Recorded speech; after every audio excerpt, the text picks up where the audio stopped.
May-ans POV. Maaga pa lang ay gising na ako. Mamimitas kasi ako ng mga pechay at mga gulay sa taniman namin.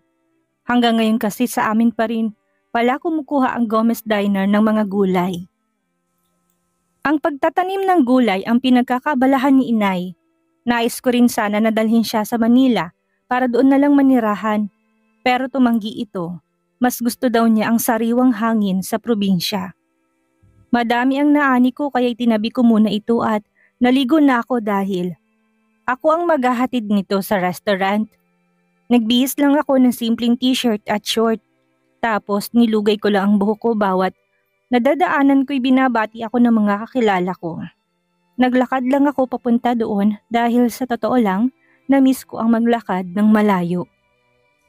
Ilang buwan din akong hindi nakauwi kaya pakaramdam ko marami nang nagbago. Malapit na ako makarating sa Gomez, ilang lakad na lang.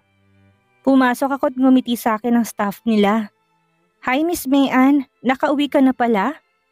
Hi Cindy, oo kahapon lang ako umuwi. Kaya ako na muna maghahatid ng mga gulay ngayon.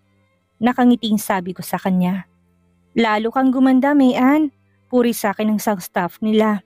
Salamat po, sige po mauna na po ako. Maraming salamat po, paalam ko sa kanila.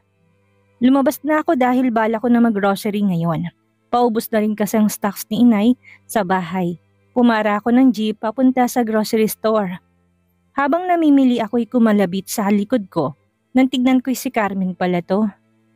Hi ate, nakangiting sabi niya. Oh, hi Carmen, sinong kasama mo? Tanong ko sa kanya. Ako lang ate, ayaw kasi akong samahan ng pangit. Malungkot na sabi nito. Ikaw talaga, baka hanapin ka ni Leon. Alam ba niya nandito ka ngayon? Tanong ko sa kanya. Hayaan mo siya ate, ayaw naman niya sa akin eh. Sorry Carmen, alam ko na dahil sa akin kaya may trust issues na si Leon. Kaya ikaw, wag mo kong gayahin dahil masama ako. Malungkot na payo ko sa kanya. Shh, don't cry na ate, I know na hindi mo yung sinasadya. Hindi ko alam ang nangyari kaya I don't have the right to judge you. I promise, magiging loyal ako sa kanya. Nakangiting sabi nito sa akin. Ngumiti ako sa kanya dahil napakabait niya. Kahit na lumaki ito sa Amerika ay pinay pa rin ang puso niya. Noong matapos kaming mamili ay sumama ito sa akin sa bahay. Nag-text din ako kay Leon para hindi niya hanapin si Carmen. Nakikipagkwentuhan ito kay Inay at ako naman ay nag-aayos ng grocery. Maya-maya lang ay dumating na si Leon para sunduin ito. As usual, nagtatalo na naman sila. Hila-hila niya ito dahil ayaw pa nitong umuwi. Busy ako sa pag-aayos nang biglang nagsalita si Inay sa likuran ko. Mukhang naka-move on na sa'yo si Leon anak. Masaya ako dahil sa tingin ko, nakita na niyang para sa kanya. Kaya sana anak, huwag mo nang ikulong ang sarili mo sa nakaraan. Marami na nangyari at nawala. Panahon na para sumaya ka. Sad sa akin ni Inay. Hindi ko kaya Inay. Sinisisi kong sarili ko sa kapabayaan ko kaya may nawala. Kung alam ko lang sana siguro kasama ko siya Inay. Wala akong lakas ng loob na dalawin siya. Napakasama ko po Inay. Umiiyak na sabi ko. Tama na anak, walang may kasalanan, hindi mo yun kagustuhan. Ang tadhana ang may kagustuhan noon, kaya sana palayain mo na sarili mo. Malapit na mag-1 taon. Sorry anak kung wala ako sa tabi mo noong panahon na nahihirapan ka. Pero hindi niya gugustuhin na makita kang ganyan. Malungkot na sabi ni Inay. Inay, bakit siya bang nagbayad sa lahat ng kasalanan ko? Sana ako na lang Inay. Walang tigil sa pagpatak ang luha ko. Sobrang nasasaktan ako. Tahan na anak, tahan na. Ang lahat ng mga nangyayari may dahilan. Maging masaya ka't ibaon na salimot ang nakaraan. Pag-aalo sa akin ni Inay. Niyakap ko lang siya ng mahigpit. Matapos kong ilabas lahat ng luha ko ay pumunta ako sa kwarto ko para mag-ayos ng gamit ko. Maaga pang flight namin ni Tita Nelia papunta sa Manila. Kinabukasan ni nasa airport na kami pagkarating namin ay sinundo kami ng driver nila ate. Dumiretso kami sa mansyon nila ate. Doon idadaos ang reception ng binyag. Mas gusto kasi ni ate na siya ang mag-aayos ng paligid. Kahit na madaming pera si kuya ay hindi ito gustong abusuhin ni ate. Dito na rin ako matutulog ngayon at akong gagawa ng cake ni Baby Jayden. Request ni ate sa akin kaya pumayag ako kahit na may agam-agam ako kung kaya ko bang gawin. Pero malaki daw ang tiwala niya sa akin. Gabi pa lang ay gumawa na ako at natapos ako ng madaling araw. Simpleng fondant cake ang ginawa ko. Disenyo nito ang parang totoong binyaga ng bata. Nang matapos ako ay natulog muna ako para may lakas ako mamaya at makadalo ako sa seremonya.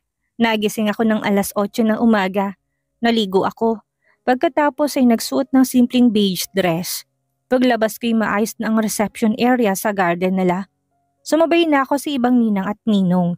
Ang totoo kasi niyan, tagabantay ako ng kambal. Sinamahan ko si Cindy dahil malilikot ng mga ito. Natapos ang seremonya ng binyag at umuwi na sila sa bahay. Pero habang nasa simbahan kami ay hindi ko mapigilan na pumatak ang luha ko. Nagpaiwan ako at sinabi ko na susunod na lang ako. Ate, susunod na lang ako sa inyo. Sige Mayan, huwag kang magtatagal ha. Paalala sa akin ni ate. Opo ate, sagot ko sa kanya. Pumayag naman sila ate. Tumagal din ako ng halos 30 minutes sa simbahan bago ako pumunta sa reception. Pagkarating ko'y nagkakasiyahan na sila. Binuhat ko ang isang kambal at pinaupo sa kandungan ko. Sinuklay ko rin ang buhok niya gamit ang kamay ko. Napakabait ni Simon, tahimik lang siya. Hindi tulad ni Carlos na napapagod na kakahabol si Cindy. Ang bilis ng panahon, ngayon mag-aapat na taon na sila. Ilang saglit pa at may pumarada ng sasakyan sa labas ng gate. Sakto rin na natapunan ang damit ni Simon ng juice, kaya pumasok kami sa loob para magpalit ng damit. Nang bumalik kami sa garden ay hindi ko inaasahan na makikita ko pa ulit ang lalaking matagal ko nang gustong kalimutan. Naglalakad ito't sinalubong ito ni Ate Cassandra sa bayakap. Samantalang ako para akong natuod. Sa kinatatayuan ko pero kagad din ako nakakubli. Sa tabi ni Tita Nelia. Umupo ako, nagpatay mali siya. Buong akala ko'y siya lang ang dumating pero may kasama siyang magandang babae. Sobrang ganda nito at nakipagbeso-beso ito kay Ate Cassandra. Kasintahan kaya niya to? Dahil nakahawak na ito ngayon sa braso niya. Umiwas na ako ng tingin dahil ayoko magtagpo ang mga mata namin. Tandaan mo, wala kang pakialam sa kanila. Nandito ka para magsaya. Saway ko sa sarili ko. Kinuha kong champagne sa mesa at ininom ko to. Ang akala kong makakaligtas ako pero naglakad na sila papunta sa mesa namin hanggang sa nakita kong dumaan sa gilid kong pares ng sapatos at stiletto. Drake's POV. Nang hindi ko naabutan si Mayan ay bumalik ako sa kusina at nagsimulang magluto. Kinuha ko rin ng pechay sa mga gulay. Sa totoo lang, na-miss ko talaga ang pagkain ng kare-kare nang masatisfy ako sa niluto ko'y kumain na kami ng kapatid ko ng lunch. Nag-usap din kami ng kung ano-ano lang. Pagkatapos ay nagpasya kong umuwi muna sa kondo ko. Nagbihis lang ako at nagpahinga ng konti. Nang sumapit ang gabi nagmaneho ako papunta sa bahay ni Lolo. Alam ko na magugulat sila sa pag-uwi ko. Pinagbuksan ako ng guard at kita kong gulat sa mata niya kaya nginitian ko lang siya. Maayang gabi, Chef. Magandang gabi, Chef. Binati niya ako. Good evening rin po, Mang Berting. Naglakad ako papasok sa garden namin. Nakita ko na nakaupo na silang lahat sa mahabang mesa. Kumusta naman ang mga ganda at mga gwapong Gomez? Good evening everyone. Sigaw ko habang papalapit sa kanila. Drix, kuya, bro, son, sabay-sabay silang lumingon sa akin. Tumayo ang mami ko at nagmamadaling lumapit sa akin, ganun din ang daddy ko. Niyakap nila ako at kita kong pangungulila sa mata ng aking magulang.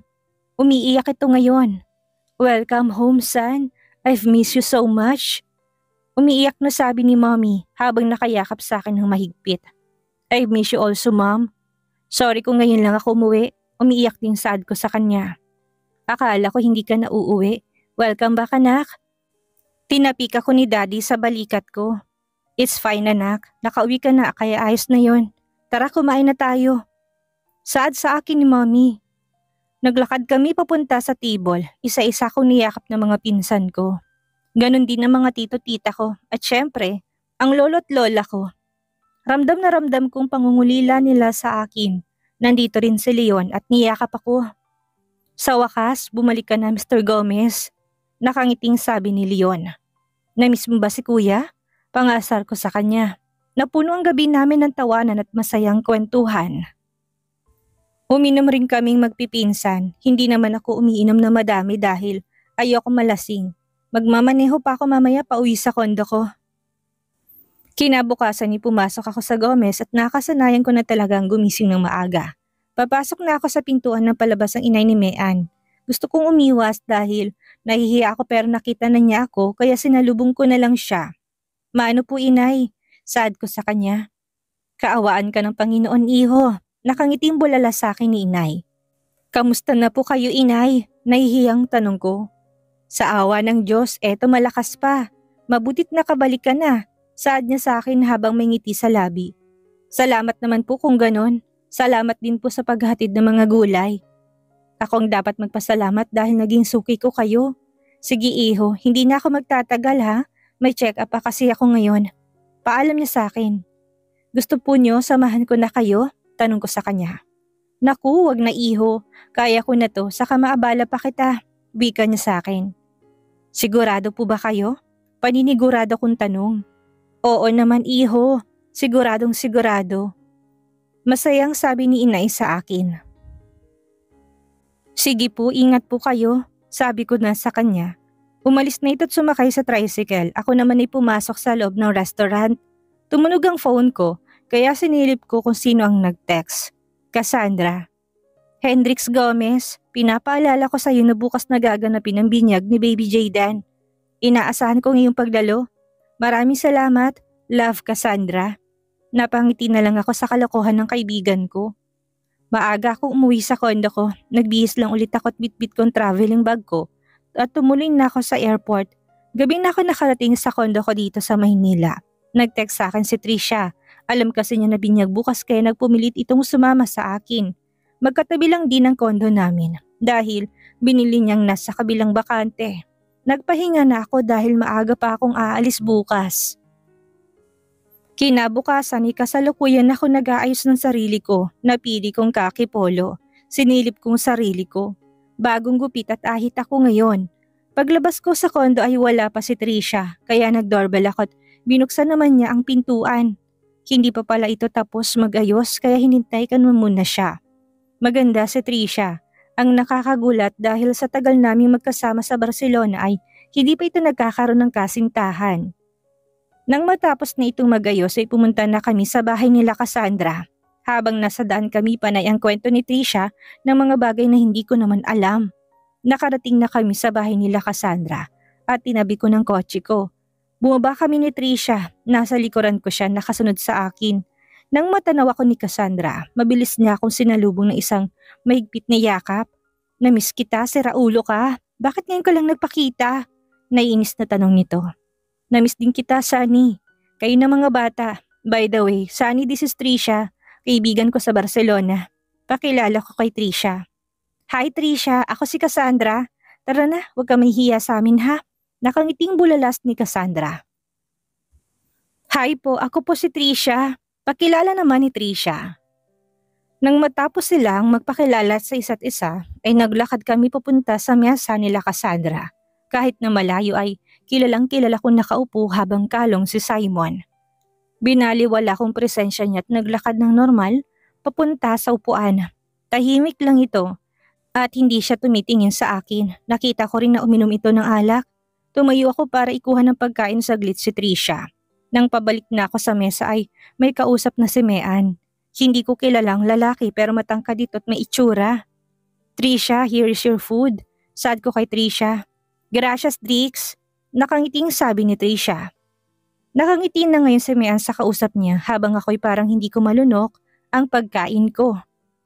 Mean's POV. Tahimik lang ako habang nakaupo na sa tabi kong babaeng kasama ni Drix. Umalis si Drix dahil kukuha daw ito ng pagkain nila. Nangiangat kong ulo ko yung ngumiti sa akin ng babae. Ganon din ang ginawa ko, ginitian ko rin siya pabalik. Hi, I'm Trisha. Pakilala niya sa akin. Hi, ako naman si Mean. Pakilala ko rin sa kanya. I'm a chef, how about you? Ang tangkad mo kasi, tanong niya sa akin. Flight attendant ako, sabi ko sa kanya. I see, ang ganda mo kasi, kaya bagay sa'yo maging flight attendant. Nakangiti pa rin ito. Ikaw din, Trisha, ang ganda mo. Totoong maganda siya, walang halong birot, sa tingin ko'y galing ito sa mayamang pamilya. May lumapit sa akin at noong makilala ko ito, nilingon ko't binati ko siya. Hi po, Captain. Nakangiting saad ko sa piloto namin. Hi, Miss Mary Ann. Alam ko na ikaw ang nakita ko kanina. I didn't expect na you're also here. Nakangiting tura niya. Ako din po, Captain. Sagot ko't ngumiti ako dito. Call me Zach. Wala tayo sa trabaho. Okay po, Cap. Ay, Zach po pala.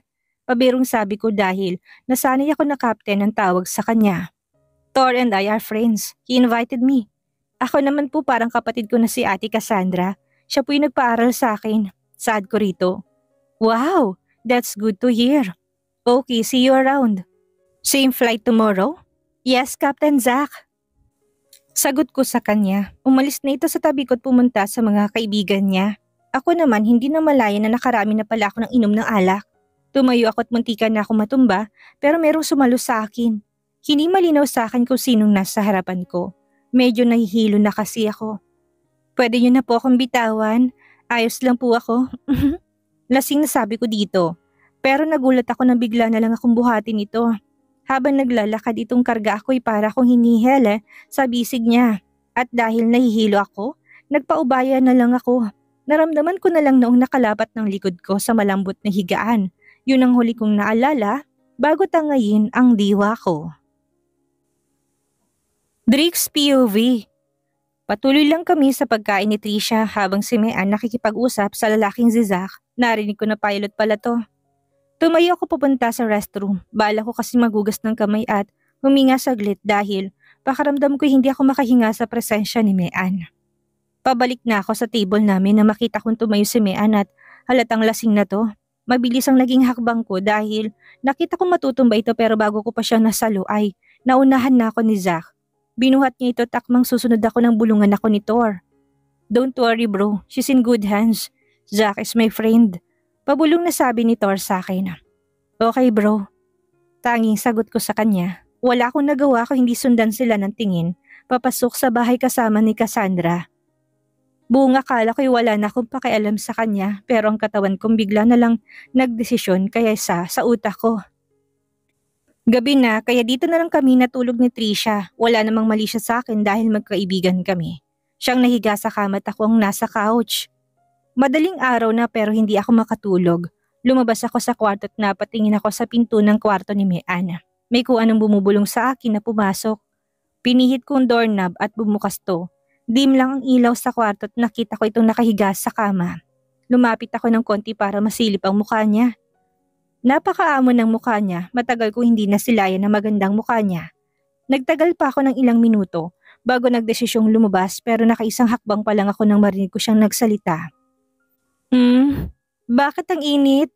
Pakibukas nga po ng aircon please. Nagsasalita ito kahit tulog at nakaupo sa kama niya. Napatingin ako sa aircon, bukas naman ito't malakas din ang pagbukas. Kaya bumalik ang tingin ko kay Mean. Hindi ko inaasahan ang sumunod niyang ginawa. Unti-unti niyang tinatanggal ang botones ng dress niya at nang matanggal niya ito, hinubad niya tinapon sa sahig. Hindi ko maiwasang makita ang katawan at nabuhay na naman ang nasa pagitan ng hita ko. Hindi pa ito nakontento at hinubad niya pa ang barat tinapon paharap sa pulsa mukha ko. Ayan, much better. Hindi na mainit. Nakangiting sabi nito habang nakapikit ang mga mata niya. Humiga ulit ito sa kama niya.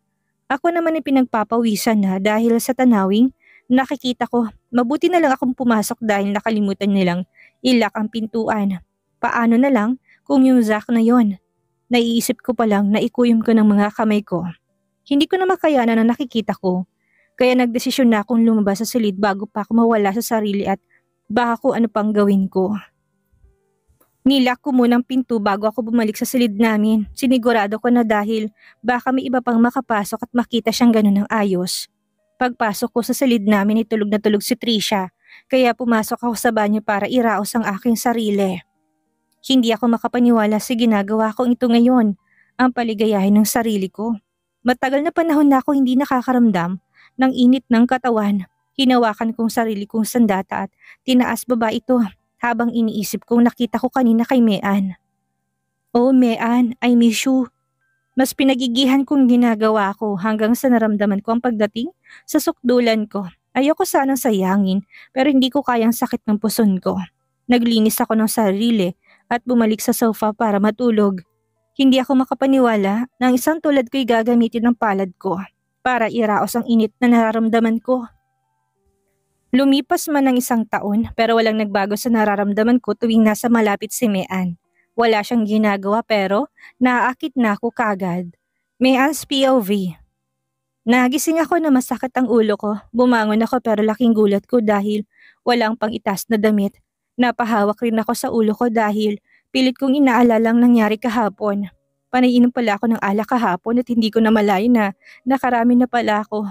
At nung tumayo ako'y muntikan na ako matumba pero may bisig na sumalo sa akin. Hindi ko maalala ang mukha niya pero alam ko'y binuhat niya ako papunta dito sa silid ko. Hanggang sa nakatulog ako. Habang natutulog ako'y nagising ako dahil nainitan ako kaya hinubad ko ang damit ko. Ngayon naalala ko na. Kinakabahan ako baka may pumasok dito sa loob ng kwarto ko. Pero wala naman akong naramdamang kakaiba kaya nakahinga ako ng maluwag. Tumayo na ako at pumunta sa pinto. Laking pasasalamat ko dahil nakalak ito. Inayos ko munang luggage ko. Dinala ko na kasi dito para hindi na ako dumaan sa apartment ko. Pumasok ako sa banyo para maligo at mag-ayos ng sarili. Sinuot ko na din ang uniform ko. Nang maayos na ako'y lumabas na ako. Saktong palabas na rin si Captain sa kabilang silid. Ngumiti ito sa akin kaya nginitian ko rin siya pabalik. Good morning Miss Mary Ann, how is you feeling? Tanong nito sa akin. Good morning din po Captain. Okay naman po ako, sagot ko sa kanya. Bumukas ang kabilang room at lumabas si Drix at kasabay niya si Trisha. Kaya umiwas ako ng tingin. Nang maging okay ako'y nanginitian ko sila at pababa na ako nang kunin ni Zach ang malata ko. Mauna ka na, ako na magbubuhat nito. Presinta niya. Naku, wag na po, kaya ko po ito. Nahihiyang sabi ko. I insist, ako na. Nakangiting sabi niya. Okay po, kayo pong bahala. Thank you po Captain. Nakangiting pasasalamat ko. Nagpumilit siya kaya hinayaan ko na lang. Dumakot tingin ko kay Drix. At hindi nakaligtas sa akin ang pamumula ng mukha niya. Deadman na lang ako't naglakad na ako pababa habang nasa likod ko si Zach na nagbubuhat ng maleta ko. Good morning po Ate Cassandra. Binati ko si ate. Good morning Mean, kamustang pakaramdam mo? Tanong nito sa akin na may pag-alala. Maayos naman po ate. Pasensya na po hindi ko na malayang nakarami ako sa kakainom ng alak. Matamis kasi. Pagbibiro ko. Okay lang yun. Binuhat ka ni Zach pupunta sa itaas kagabi dahil munti ka na matumba. Sa susunod huwag kang inom ng inom. Lalo na kung hindi ka naman sanay. Sermon sa akin ni ate. Opo ate, sorry po. Paglalambing ko sa kanya. Umupo na ako dahil kakain na kami ng lunch. Tumingin din ako kay Zach na ngayon nakaupo na rin. Tahimik lang ito. Captain, thank you nga po pala kagabi. Pasasalamat ko sa kanya at binigyan ko siya ng isang ngiti. Ngumiti din ito sa akin. You're welcome, Mean. Kasabay din namin sila Trisha at Drix na ngayon ay tahimik lang. Hindi ko alam pero nakakabingi ang katahimikan. Kumain na lang kami at nang matapos kami, ay sabay kaming lumabas ni Zach. Baby, ipahatid na lang natin si Mean sa driver. Sabi ni Kuya Thor kay Ate Cassandra. No bro, isasabay ko na lang siya sa same flight naman kami ngayon. Saad naman ni Zach. That's good to hear bro. Alagaan mo yan sa biyahe Captain. Pang-asar ni Kuya Thor. Of course bro. Sagot naman ni Zach. Ate alis na po kami. Paalam ko kay Ate Cassandra. Sige ingat kayo ha. Nakangiting sabi ni ate. Pumasok na ako sa loob ng kotse ni Zach at sabay kaming pumasok sa trabaho. Pero noong paalis na kami nakita ko si Drix na nakatingin sa akin. Hindi ko alam pero kumalabog ang dibdib ko. Kakaiba kasi tingin niya. Para itong galit. Bahala siya. Wala naman akong ginagawa sa kanya. Drix POV. Tanghali na ako nagising at wala naman akong trabaho ngayong araw. Lumabas na ako sa kwarto para bumaba. Pagkalabas ko'y nakita ko si Mean na nakatayo sa pintuan niya. Habang nakasuot ng uniform niya, hindi siya nag-iisa dahil nag-uusap sila ngayon ng pilotong ulupong. Shit, hindi ko mapigilan ang sarili kong magmura dahil nakaramdam ako ng inis. Nang mapansin nila kami ni Trisha ay ngumiti ito sa amin. Pababa na sila at nagpresinta ito na siya na daw ang magbubuhat ng luggage ni Mean. Nakita ko pang hinawakan niyang kamay nito bago kunin ang maleta. Biglang nasirang araw ko sa nakita ko. Bumaba na sila at nakasunod lang ako sa kanila. Wala sa isip ko na kasama ko pala si Trisha. Tumuloy kami sa hapagkainan. Sila lang atang masayang kumain dahil ako'y walang ganang kumain. Matapos na sila't sumabay ito sa ulupong na pumasok sa work. Sarap butasin ang gulong niya. Sa inis ko'y nagpaalam na ako kay Cassandra pero bumulong ito sa akin. Simulan mo na kasi, ikaw din. Baka maunahan ka na naman. Huwag mong sabihin na pumunta ka na lang ng Barcelona. Naging torpe ka na? Pangasar pa sa akin ni Cassandra. Tsk, wala akong pake. Gawin niyang gusto niya. Labas sa ilong na sabi ko. Gawin daw, pero selos naman. Dagdag pa nito. Bahala ka nga dyan. Sige na, uwi na ako. Thank you. Paalam ko sa kanya. Sige, ingat kayo ha. Sigaw niya habang ako'y kumaway lang sa kanya. Habang nagmamaneho ako'y nagsalita si Trisha. Napansin ko kahapon ka patahimik. May problema ka ba? Tanong nito sa akin. Wala, pagod lang ako. Sagot ko sa kanya. Alam mo, gandang-ganda ako kay Mean. At bagay sila na captain, no? Oo, maganda siya, parang kapatid na ni Cassandra. Hindi lang ako sigurado kung bagay sila dahil mas bagay kay Mean si Leon. Niinis na bulalas ko. Sino si Leon? Tanong ni Trisha sa akin.